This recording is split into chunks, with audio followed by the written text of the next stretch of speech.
Be me, 24, average college graduate, living with roommate Chad, known him since freshman year. Chad is 6'2", works out daily, and somehow still gets straight A's in engineering. Total opposite of me, but we're bros. Been roommates for 2 years after college in a decent apartment.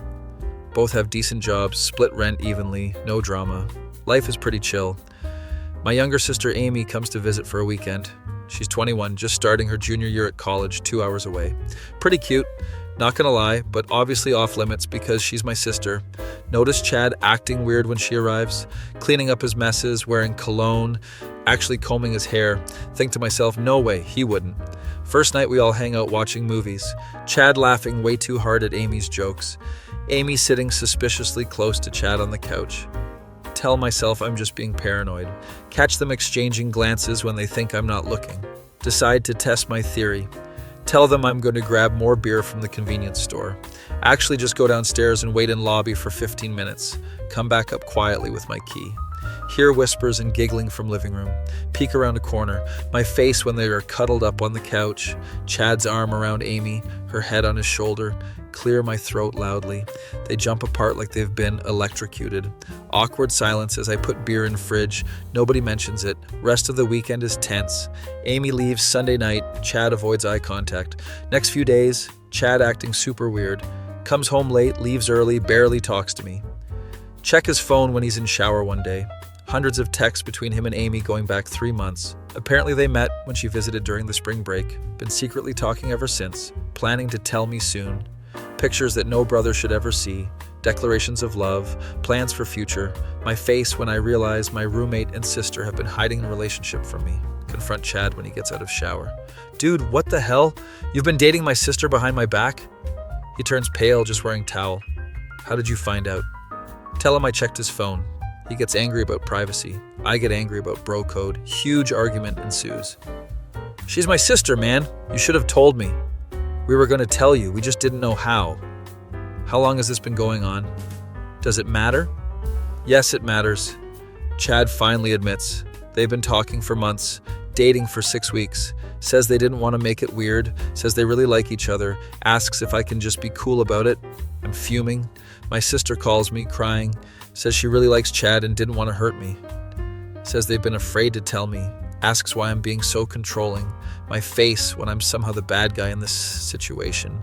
Tell Chad we need to talk this out like adults. What exactly is your problem with me dating Amy? Moment of truth. What do I say? Take a deep breath. Realize I'm not actually mad that they're dating. I'm mad they hid it from me. Tell Chad, look man, Amy is an adult. She can date whoever she wants. But you're my best friend and she's my sister. You should have been straight with me. Chad looks relieved. I know, and I'm sorry. We both are. We just didn't want to make things weird. We really do care about each other. It's not just some fling. Ask him if he's serious about her. He nods, says he's never felt this way about anyone. My face when I realize my best friend might become my brother-in-law someday could be worse. At least I know he's a good guy. Tell him I need some ground rules. No excessive PDA when I'm around. No details about their relationship ever. If he ever hurts her, I will end him. Chad agrees to everything. Looks genuinely happy. Call Amy back. Tell her I'm sorry for overreacting. Say if she's happy, I'm happy. She cries, happy tears, thanks me for understanding. Next weekend, Amy visits again. No more sneaking around. We all hang out together, actually have fun. Weird at first, but gets easier. 6 months later, they're still going strong. Chad asks for my blessing to propose my face when I realize the guy who used to steal my leftovers will actually be family. Life is strange but not bad. Wedding is next spring. Chad asked me to be best man. Amy is happier than I've ever seen her. Guess sometimes the people closest to you really are meant to be together. Blood boiling in my veins. My problem is you broke the bro code in the worst possible way. Who does that? Dating your roommate's sister behind his back? Chad tries to explain, but I'm too angry to listen. Tell him he needs to end it with Amy. He refuses, says I can't control who either of them dates. Argument gets heated. Chad says maybe he should move out. Tell him that's a great idea. Amy calls again. I ignore it. She keeps calling. Finally answer. She's furious that I'm trying to ruin her life. Tells me I'm being childish. Says she's an adult and can date whoever she wants. Reminds me that I dated her friend in high school. Not the same thing, and she knows it. We argue, say things we can't take back. She hangs up on me. Chad starts packing his things. Tension in apartment is unbearable. He moves out the next weekend. Amy helps him, doesn't even say hello to me. They get an apartment together. My parents take their side, say I'm overreacting. We think Chad is a lovely young man. My face when my own family betrays me, lose my best friend and damage relationship with sister all at once. Months pass, rarely speak to Amy.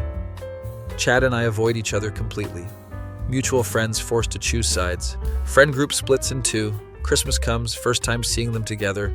They're disgustingly happy. Amy shows off promise ring. Parents fawning over Chad like he's a son already. I get drunk and make scene at dinner, thrown out of the family gathering. Spend Christmas alone eating takeout. New year, new rock bottom. Realize I've lost people I care about, over pride. Try to apologize, but too much damage done. Amy says she needs space. Chad doesn't even respond to texts. Move to new city for fresh start. Years later, get wedding invitation. Don't attend. Send gift with generic card. Occasional family updates about them. They seem happy. I seem alone. All because I couldn't accept they found each other. My face when pride cost me everything.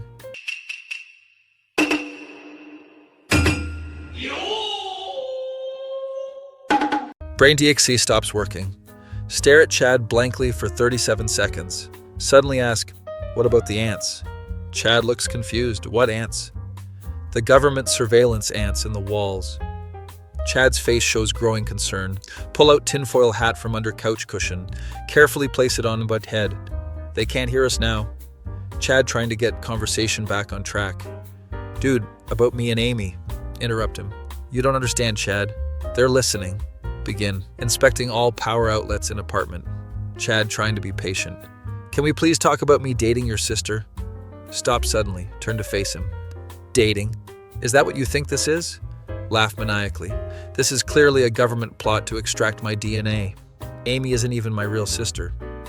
She was replaced by a clone in 2017. Chad texting someone frantically, probably reporting to his lizard overlords. Pull out printed manifesto from sock drawer, 47 pages detailing how roommates dating sisters is sign of impending apocalypse. Begin reading aloud in an increasingly high-pitched voice. Chad slowly backing away. Amy arrives 20 minutes later. They both watch as I construct elaborate diagram on living room wall, red string connecting photos of them to pictures of Bigfoot, trying to explain how their relationship is connected to moon landing hoax. They whisper to each other, probably activating their sleeper cell protocols. Demand Chad take polygraph test using homemade device, consists of colander, Christmas lights, and pasta strainer. This will determine if you're worthy of dating clone Amy. They suggest I speak to someone professional.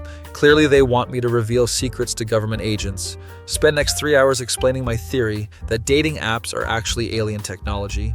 Somehow connect this to Chad and Amy's relationship. They eventually give up trying to have rational conversation. Leave me arranging my collection of spoons by government conspiracy level. Hear them talking in hallway. I had no idea he was like this. He's never acted this way before. Should we call someone? My plan is working perfectly. They'll never suspect I'm actually upset about their relationship. Genius tactic to avoid emotional confrontation. Spend next week communicating only via elaborate code. Leave mysterious notes about Operation Sister Shield around apartment. Chad moves out by day 10, tells mutual friends I had mental breakdown. Amy calls parents, they try to stage intervention. Convince them I was just practicing for improv class. They don't believe me but can't prove otherwise. Chad and Amy still dating. They avoid bringing it up around me. Perfect solution. No awkward conversations, no emotional vulnerability. My face when avoiding feelings by acting insane actually worked. Checkmate, normies, fast forward 3 years, sitting in therapist's office. And that's how I handled my roommate dating my sister. Therapist staring at me silently, scribbles something in notepad. And which ending actually happened? Smile mysteriously. Who said any of this was real? Therapist sighs, checks watch. Our time is up for today. Leaves muttering something about increasing my medication. My face when even the therapist doesn't know which ending was real. Plot twist. I don't even have a sister. Be me, 19, college sophomore. Taking advanced calculus because I hate myself apparently. Small class of about 25 students. Mostly dudes, but a few girls too.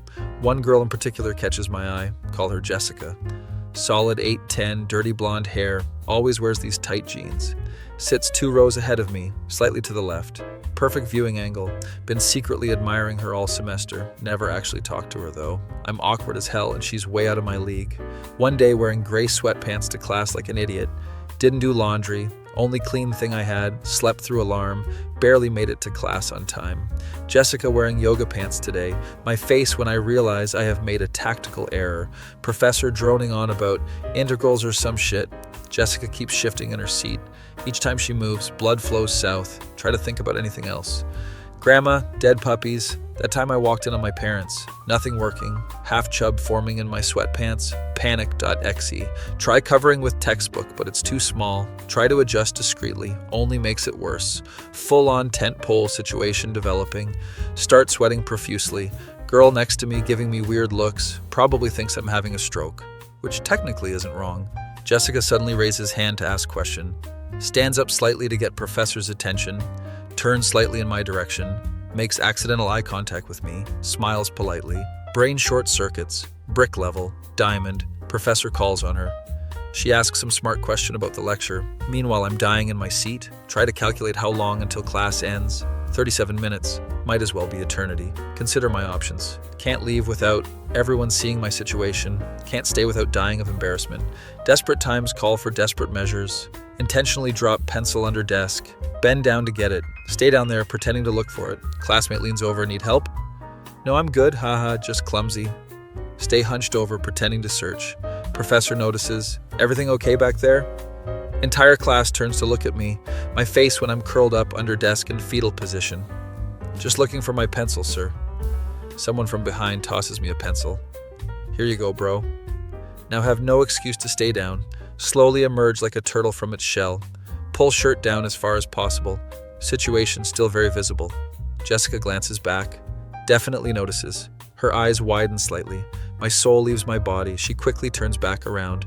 Pretty sure I see her shoulders shaking with laughter. Contemplating dropping out of college and becoming a hermit. Professor continues lecture. I'm still at full attention. Jessica keeps glancing back at me. Is she smirking? What does that mean? Brain too oxygen deprived to process. Finally, class ends after what feels like years. Everyone packing up to leave. I stay seated, pretending to write notes. Just gonna finish writing this down, guys. Go ahead. People filing out of a room. Jessica walks by my desk, drops small folded note, leaves without saying anything. Wait until everyone leaves, including professor, campus janitor, giving me suspicious look. Finally alone, situation beginning to resolve. Open note with trembling hands. Nice pencil. Here's my number if you want to study sometime. Phone number written below. My face when my embarrassing brick might have actually worked. Still can't get up for another 10 minutes. Late for next class. Worth it. Next day. Avoiding eye contact with everyone in Cal C class. Jessica walks in, sits next to me instead of usual spot, whispers, "Did you lose your pencil again today?" Die inside, but somehow manage to respond, keeping better track of it now. She smirks. That's a shame. My face when the most embarrassing moment of my life turned into getting a date, calculus suddenly. My favorite subject, wearing sweatpants to every class from now on. Be me, 24, Feminon. A bit on the chubby side, but cute face. Haven't been on a date in over a year. Finally match with decent-looking guy on Tinder. He's 27, works in tech, seems normal. Actually keeps conversation going without sending dick pics. Miracle of miracles. He asks to meet for dinner, spend 3 hours getting ready, shave everything, put on my good underwear, even though I know nothing's happening. Wear my black dress that hides the problem areas, arrive at restaurant 5 minutes late to not seem desperate. Spot him at table. He's actually better looking than his pictures. My face when he stands up and smiles at me, nervous as hell, but trying to play it cool. Sit down, awkward small talk begins. How was your day? Traffic was bad, riveting stuff. Waitress comes to take our order. He gets a salad in the water. My stupid brain panics. Should I also get something light? Nah, I'm actually hungry, and he should know the real me. Order mozzarella sticks as appetizer. Large bacon cheeseburger with extra cheese. Side of fries and onion rings. Chocolate milkshake. Catch him looking slightly surprised. Convince myself I'm imagining it. Appetizer arrives. Demolish mozzarella sticks in 3 minutes flat. Realize too late I didn't offer him any. He's still sipping water and talking about his job. Main course arrives. Burger is glorious, stacked high with bacon and dripping cheese. Dive in like I haven't eaten in days. Halfway through burger, I come up for air. Notice, he's barely touched his salad. He's just watching me eat with wide eyes. Try to slow down, but I'm nervous and eating is my coping mechanism. Start talking with mouth full about my favorite TV shows. Bit of mayo dribbles down my chin. He wordlessly hands me a napkin. Finish burger, immediately start on fries, dipping them 2 at a time in ketchup. He asks if I want a split dessert. Say, oh, I already ordered the milkshake, but we could get something else too. My face, when I realize how that sounds. He laughs nervously. Awkward silence descends. Finish entire meal while he's still picking at salad. Burp quietly, but he definitely heard it. Phone suddenly rings. He apologizes, says it's work emergency. Needs to leave right now. Offers to pay whole bill. I say thanks, not suspecting anything. He practically throws his credit card at waitress. Makes excuse about calling me later. Leaves before dessert menu arrives. Waitress gives me pitying look. Realize I've been abandoned mid-date. Check phone later that night. Unmatched on Tinder. My face when I scared away another one with my eating habits. At least I got a free meal. Curl up with leftover onion rings and watch Netflix alone. Tell myself I'll start diet tomorrow. Same lie as yesterday.